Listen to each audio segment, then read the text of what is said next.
Hearthstone's newest adventure is announced. Ghost in the Shell Online First Assault has headed into open beta. All that and more. I'm Zach Sharps, and this is Free to Play Weekly.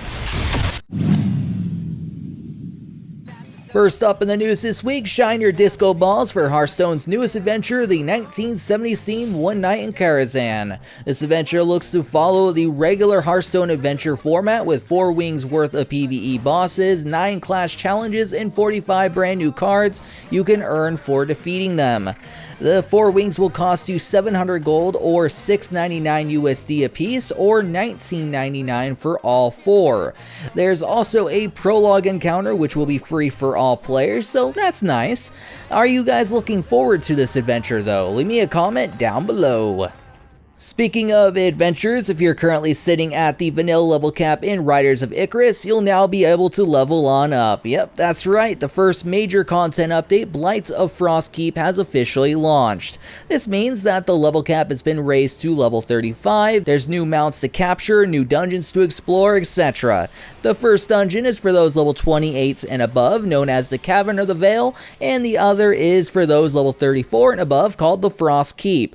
In addition to all previously mentioned, there is also a rather hefty list of brand new additions to the game, including alliances, special events, more facial customization options, 35 brand new achievements, a UI scale slider, and a lot more. If you guys wish to read the full list and balancing tweaks, be sure to check out the post on the official website. That said, it wouldn't really surprise me to see another update very soon for Icarus, especially since Nexon is playing catch up with its eastern counterpart. So if you are a fan of the game, you'll have tons of content coming your way.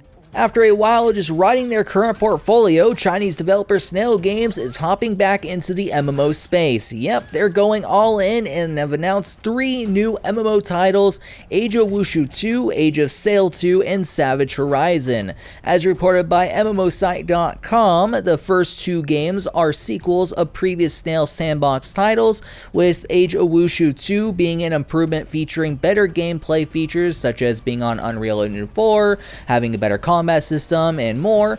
Savage Horizon, on the other hand, is a medieval style MMO with build and destroy mechanics, which sound pretty interesting, with Age of Wushu 2 being developed in Unreal Engine 4 and with a new non-targeting combat system. I am quite excited to see its final product, especially since besides the combat, I thought the first Age of Wushu was an interesting title. As for release dates, there's not really any yet. However, if one pops up, we'll be sure to report it on MMOBomb.com. Those of you who have been waiting to get into the team-based tactical shooter Ghost in the Shell First Assault will be able to now. The game that was originally in paid early access has now launched its open beta, meaning anyone can get in and test it out. Those who are fans of Ghost in the Shell may notice some skills and scenery theme based off the show, while FPS fans might notice a solid shooter with team-based elements that, when used in sync with your allies, could prove devastating for your enemies.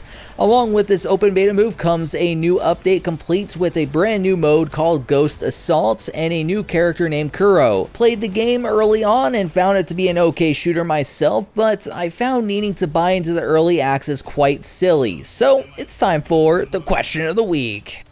Last week on the show, I asked whether or not MMOs need to innovate to get your business. I had a hard time picking a definitive comment, but from what I gathered, and you guys had a ton of lengthy comments that were pretty interesting reads, most of you guys think little iterations and improvements are far better than total innovation. Largely due to those titles that do innovate, they always tend to shoot over to the niche category rather than being massively well received.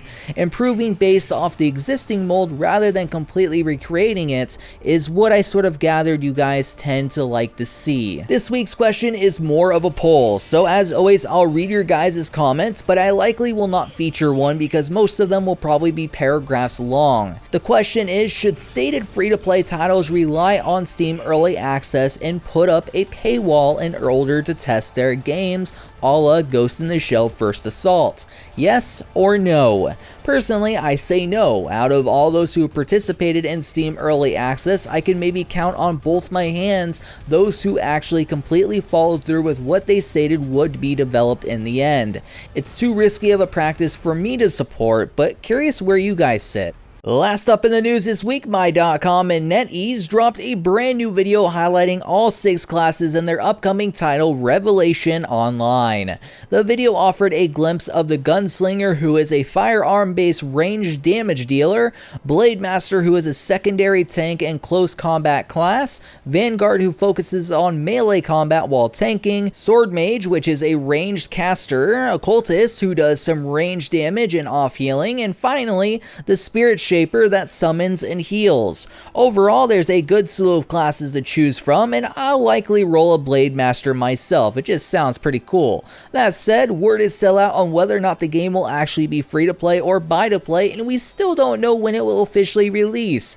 That said, there will be a closed beta coming up fall of this year, so be sure to sign up on the official website. Well guys, that does it for this week's show. Be sure to head on over to MMOBomb.com's giveaways page, bookmark it, and check it daily to ensure you never miss one. As for myself, signing out till next week's show, my name is Zach Sharps, and I'll catch you guys next time.